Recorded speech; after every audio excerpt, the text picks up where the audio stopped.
This is the business of pop culture, where we explore the intersection of entertainment, media, and consumer engagement. Julia, live from Austin, you're at South by Southwest. What is happening? You know what? A lot of talk about community. I think a lot of attention is now turning towards what an audience and a genuine following and fan community can do for expanding your IP and what it means to create these sort of collaborative properties. I mean, that sort of ties in with what we were talking about last week with the future of meme IP, right?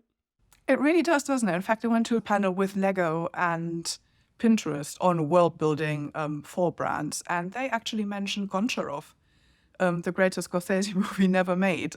Funny enough, something we also covered in our December pop culture roundup. Goncharov was really interesting because it all started on Tumblr. It kicked off with a photo of a pair of boots that somebody bought from a secondhand online shop, I believe, and they just happened to have a sort of fashion close tag label talking about Goncharov, a Martin Scorsese movie. The person shared that snap to Tumblr, and then it just became a running in-joke of pretending that this seminal 1973 mafia movie by one Martin Scorsese is a hugely underappreciated piece of cinematic history. Now there's massive Google Docs and Wikipedia archives, trailers being edited, there's a soundtrack and a score. So we just have this whole movie that just came out of people's collective imagination within 2 weeks.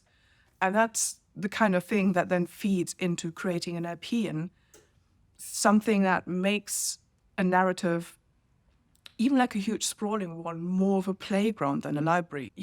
You see these really interesting emergent structures where, because people have this sort of democratized access to production tools and distribution now, you just have an opportunity to create core characters or even just a setting or a suggestion, almost like a mood board, which was Goncharov started off as, and enable them to then create their own part of that world and putting themselves into that world, which of course creates a whole different sense of belonging. That all sounds really exciting and creative, but can brands control this sort of activity? I don't think they can fully control it, but I also think that's the best part of it. Maybe you provided the spark and maybe you're investing in extra production tools or assets, things people can use to create their own narratives.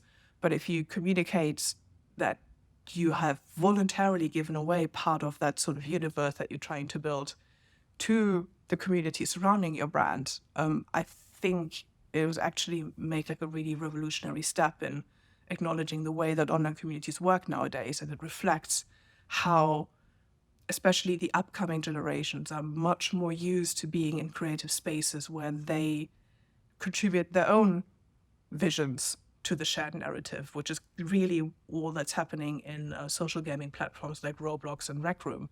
So I'm sure that the Metaverse has probably come up a number of times at South by Southwest this year. Have you been hearing anything new and interesting about that?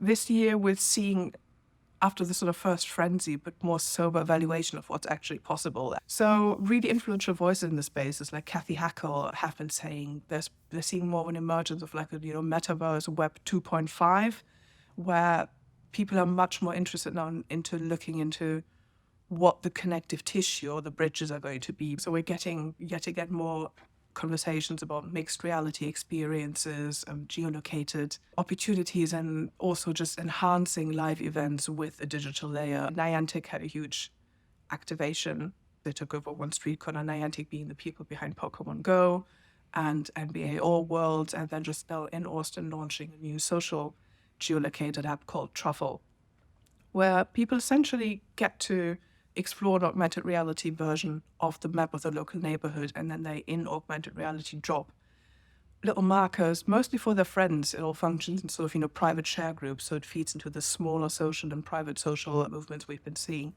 and encouraging people to visit particular locations for hikes and bike rides or great restaurants, and just really tying this idea of engaging in a virtual space, but with direct and close connections to a real physical experience. Obviously, one of the things that the Metaverse is going to encourage, and something that we've been writing about a lot, is this idea of digital doubles, our digital doppelgangers who will live in these worlds as us. Have you been hearing more about that at South by?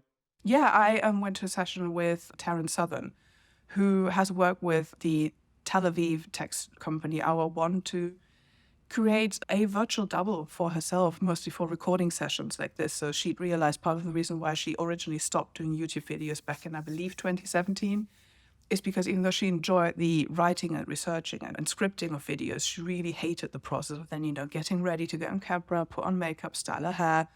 So she basically just wanted to outsource some of that activity to a virtual entity that could do the job for her. And it's a bit like having a puppet version of yourself. And there's some really interesting thinking from our one there about how maybe the people whose virtual doubles are being created still have ownership of these virtual doubles. And then they just get a kickback every time that virtual version is used for any kind of content creation. And I think that is where it gets really interesting if we don't lose sight of the human element in AI created and driven content production and actually look at it as a way of lessening the workload of this huge amount of content that we're all having or choosing to produce nowadays.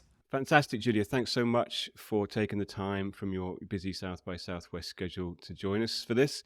I'll let you go and get back to the barbecue and see you next week. And the insides, please, and the barbecue, the tacos.